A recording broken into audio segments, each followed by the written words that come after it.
Hello, beautiful family. God bless you. Welcome to your devotional number 22.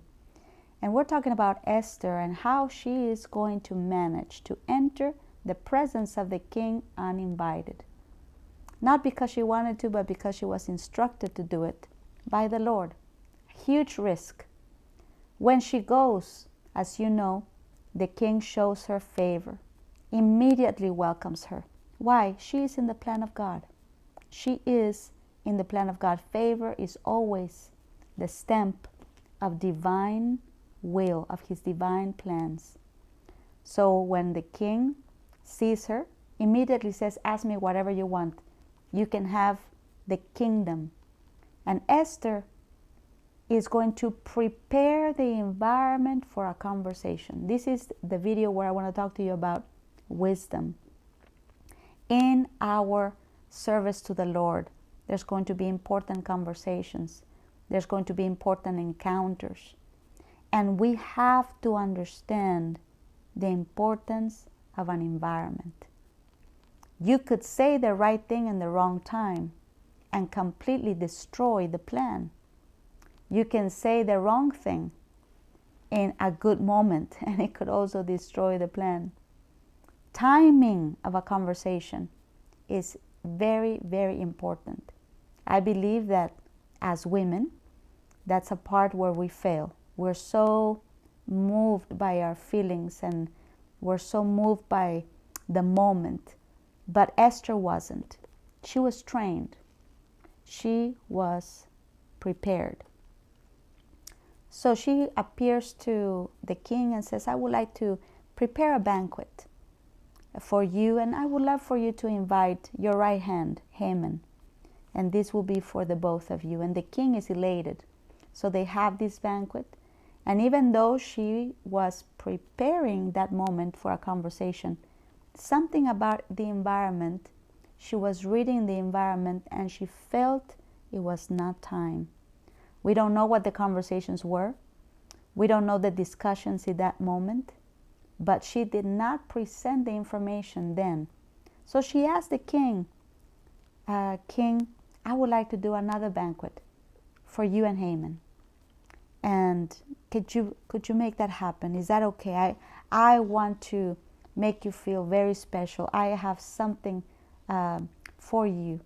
And it will be great. Can we do this again? And the king is elated again and says, yes. She's preparing the grounds for a very important moment. Well, what happens is now Haman thinks, you can see there's so much to share about the character of that man. He gets angered easy and excited too fast. Because he leaves the kingdom, goes straight to his wife and his friends, and he's bragging about what's going on and bragging. But let me tell you, even before arriving home, he's happy and excited about what just happened, being invited to the palace to have a banquet with the king and the queen. But yet when he passes by Mordecai, all of his joy drops to the floor.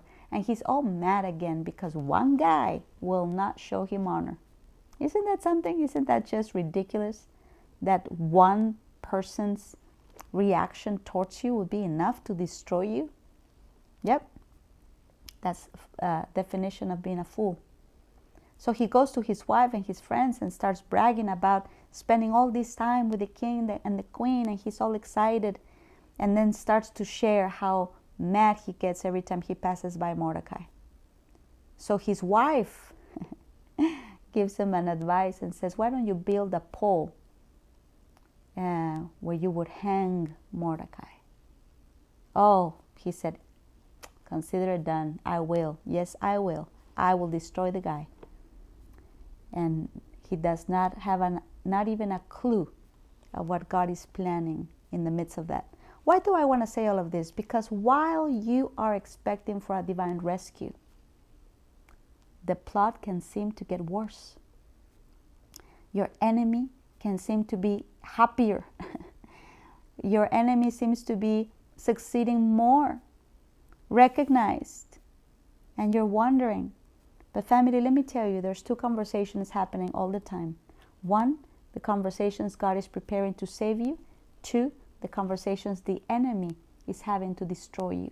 The one you give your attention to, the one you give your attention to, is the one that will dominate your life. Anytime you see a plot, anytime you see an enemy trying to destroy you, just remember there's other conversations trying to rescue you. And at the end, God's plan will win. Yield to God's plan. Thank you so much for listening, family. And I hope that you will listen to the whole devotional, because we're going through a story. It's important that you learn the whole thing. But if you would like to sow a seed today, you can by going through PayPal or Zelle. The email is pastoranna@wisdomforwinningchurch.tv, or you can sow through Cash App, Wisdom 4 Winning. We love you. Thank you.